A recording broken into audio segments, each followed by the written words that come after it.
The fate of energy. All the events described here are susceptible to two kinds of diagnosis, physical and metaphysical.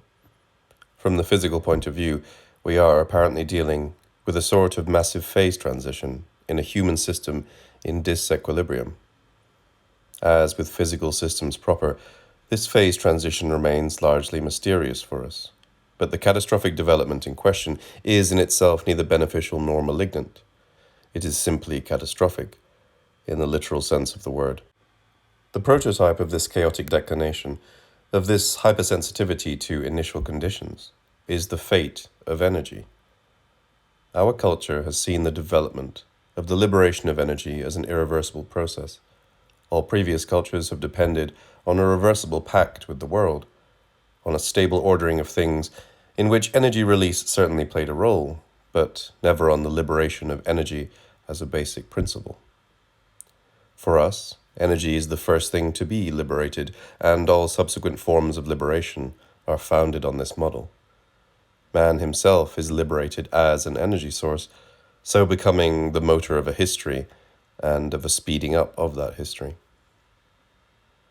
Energy is a sort of fantasy projection which nourishes all modernity's industrial and technical dreams.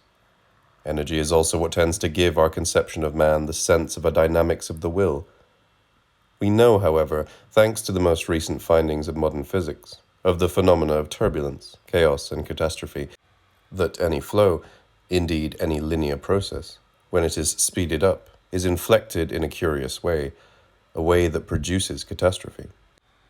The catastrophe that lies in wait for us is not connected to a depletion of resources. Energy itself, in all its forms, will become more and more abundant, at any rate within the broadest time frame that could conceivably concern us as humans.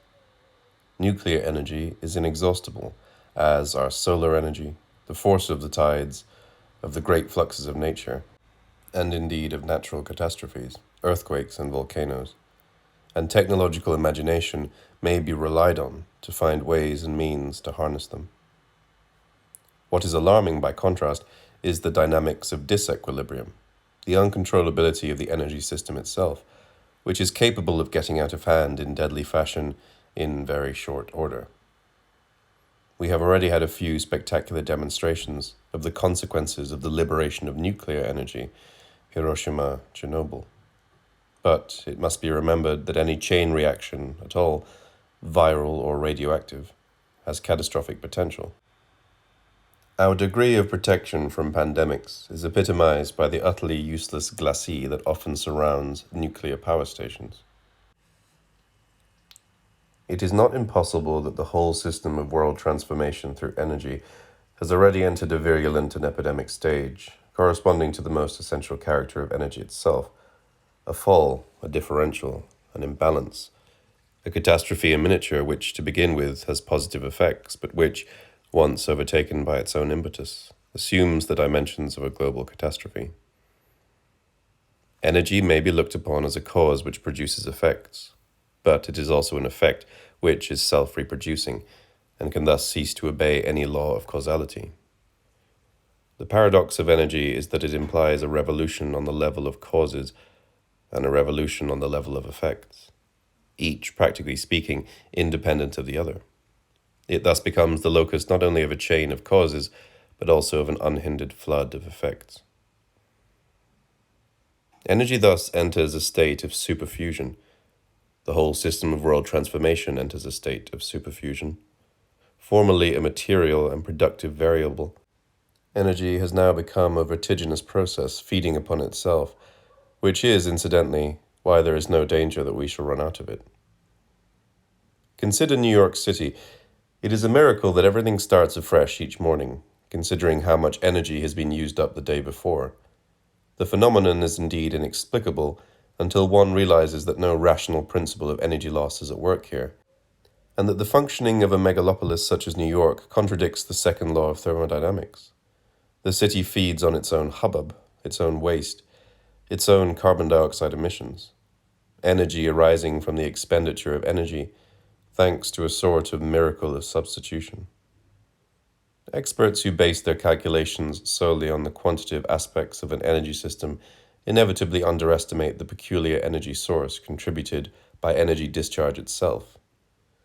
In the case of New York, this discharge is completely spectacularized, supercharged by its own image. In The Super Male, Alfred Jarry describes a superfused energy of this order in connection with sexual activity, but it may also occur in the cases of mental and mechanical energy. As Jarry's quintuplet crosses Siberia in the wake of the Trans-Siberian, some velocipedists die, yet carry on cycling. Rigor mortis is replaced by mobilitas mortis, and the dead rider pedals on indefinitely, even accelerating, as a function of inertia. The energy released is boosted by the inertia of the dead. Here we are reminded of Mandeville's fable of the bees, according to which the splendor of a society derives from its vices, its ills, its excesses, and its shortcomings.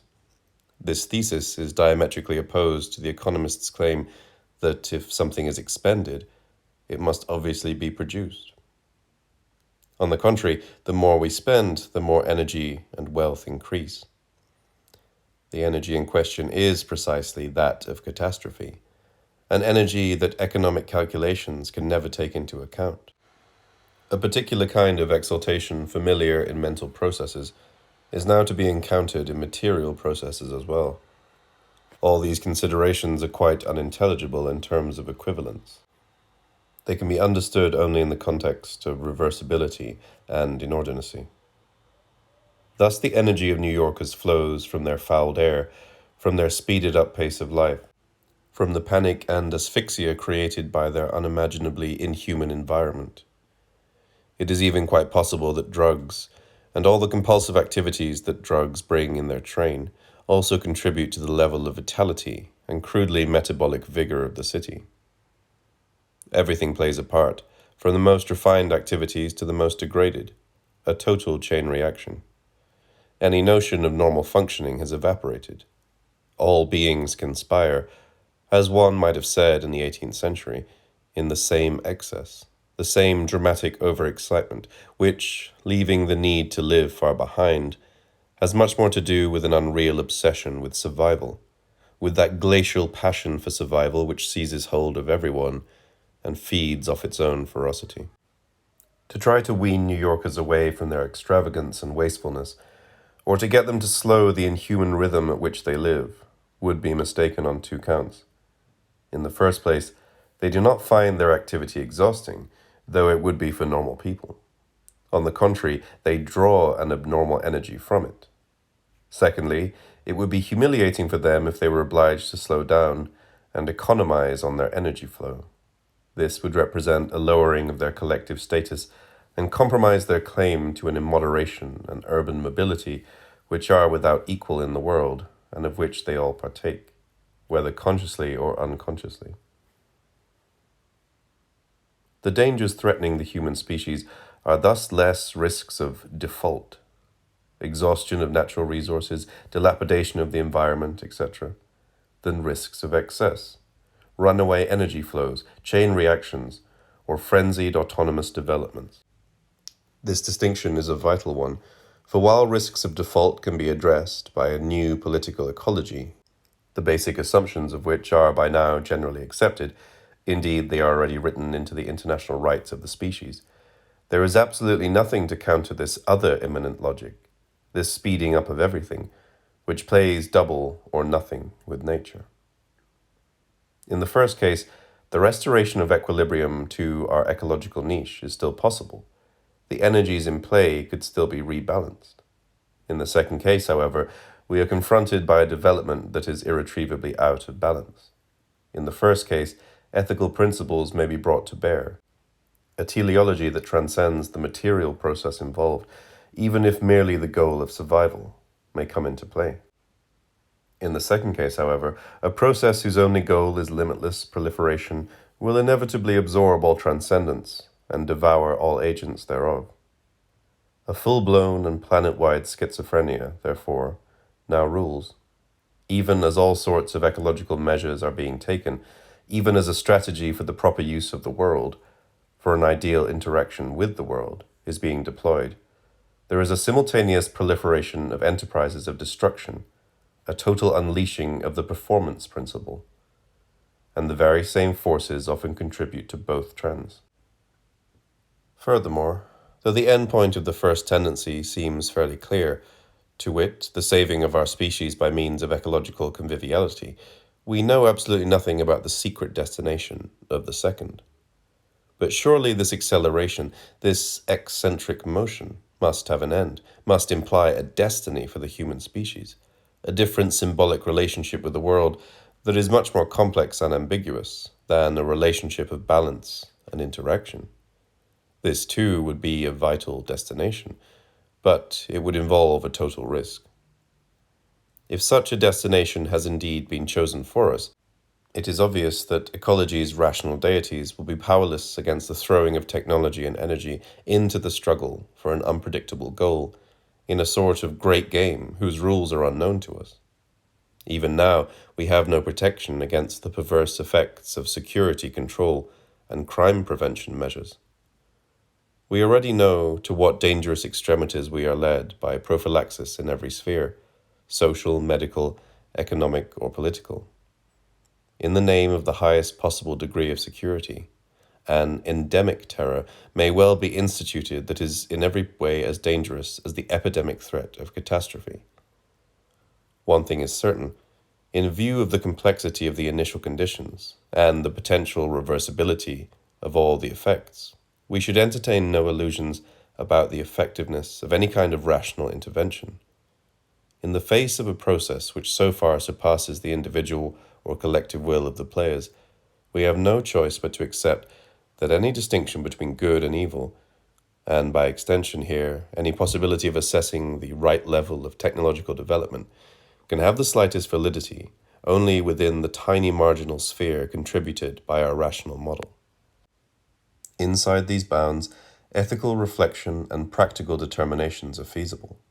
Beyond them, at the level of the overall process which we have ourselves set in motion, but which from now on marches on independently of us, with the ineluctability of a natural catastrophe, there reigns, for better or worse, the inseparability of good and evil, and hence the impossibility of mobilizing the one without the other. This is, properly speaking, the theorem of the accursed share. There is no point whatsoever in wondering whether things ought to be thus. They simply are thus, and to fail to acknowledge it is to fall utterly prey to illusion. None of this invalidates whatever may be possible in the ethical, ecological, or economic sphere of our life, but it does totally relativize the impact of such efforts upon the symbolic level, which is the level of destiny.